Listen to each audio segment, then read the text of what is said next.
Welcome, everyone, to an exploration of one of the most riveting and inspiring stories from the ancient scriptures.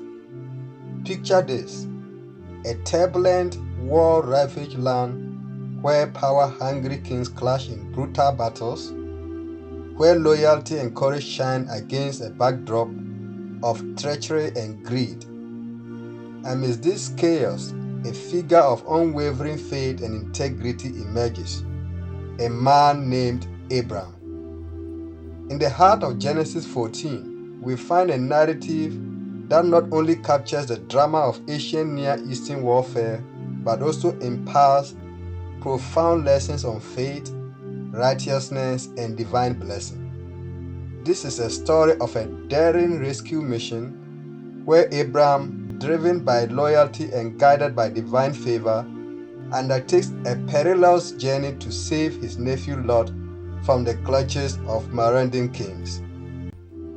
As we delve into Abraham's heroic actions, his strategic brilliance in the heat of battle, and his encounter with the mysterious priest king Melchizedek, we uncover themes of unwavering faith, moral integrity, and the power of divine providence. Abraham's story is not just an ancient tale, it is a timeless testament to the virtues that continue to inspire and challenge us today. Join me as we unravel the layers of this compelling narrative, exploring how faith and integrity can lead to extraordinary victories, both in ancient times and in our modern times.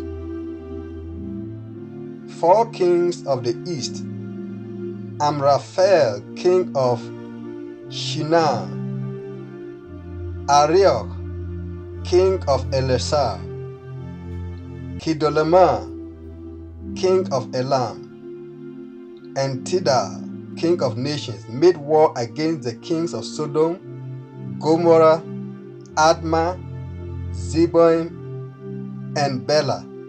Genesis 14 verse 1 to 3.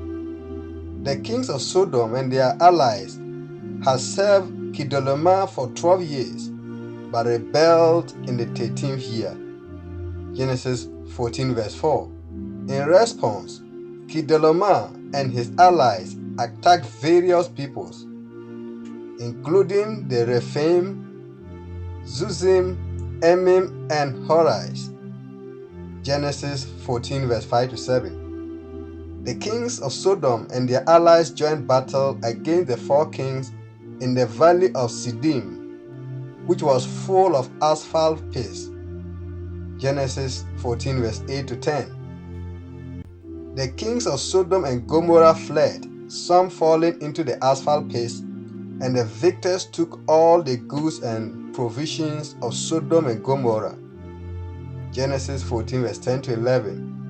My emphasis in this narrative is on Abram and how he rescued Lot.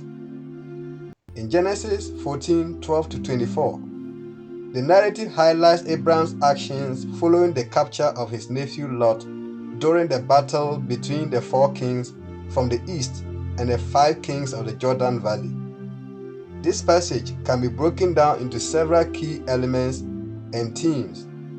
The first thing we see here is Lot's capture in Genesis 14 verse 12. Lot, Abram's nephew, who has settled in Sodom, is taken captive along with his possessions. This sets the stage for Abram's intervention.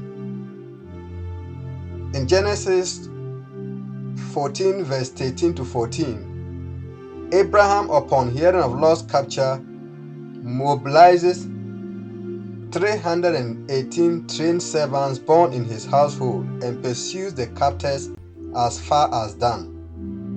This demonstrates Abraham's loyalty and sense of duty toward his family despite previous separations. In Genesis 14 verse 15, Abram executes a surprise night attack, dividing his forces and pursuing the enemies as far as Hobah, north of Damascus.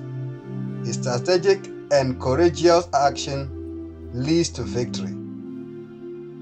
In Genesis 14 verse 16, Abram successfully rescues Lot, retrieves his goods, and recovers all the people and possessions taken by the invading kings. In Genesis 14 verse 17, the king of Sodom comes to meet Abram at the valley of Shaveh, expressing a form of gratitude and seeking to negotiate the return of his people. Abram encountered Melchizedek in Genesis 14 verse 18 to 20. Melchizedek, king of Salem and priest of God Most High, blesses Abram, acknowledging God's role in Abram's victory. This reinforces the divine favor upon Abram and his mission. Abram's encounter with Melchizedek underscores the recognition of a higher spiritual authority and divine blessing. In Genesis 14 verse 21 to 24, Abram declines the offer from the king of Sodom to keep the goods, insisting he would take nothing so that no one can claim they made Abram rich. This illustrates Abram's integrity and reliance on God for his prosperity, rather than accepting wealth from potentially corrupt sources. There are many things we can learn from this passage. The first thing we see here is faithfulness and loyalty. Abraham's quick and decisive action to rescue Lot highlights his commitment to family and righteousness. The second thing we see here is divine intervention and blessing. Abraham's success in battle and his meeting with Melchizedek signified divine favor and blessing. And the last thing we see here is integrity and dependence on God. Abraham's refusal to accept material wealth from the king of Sodom shows his integrity and trust in God's provision. Overall, Genesis 14 verse 21 to 24 portrays Abram as a righteous and faithful servant of God, whose actions are guided by loyalty to family, trust in divine providence, and a commitment to moral integrity. Thank you for watching this episode of the Stories of the Bible, and God bless you.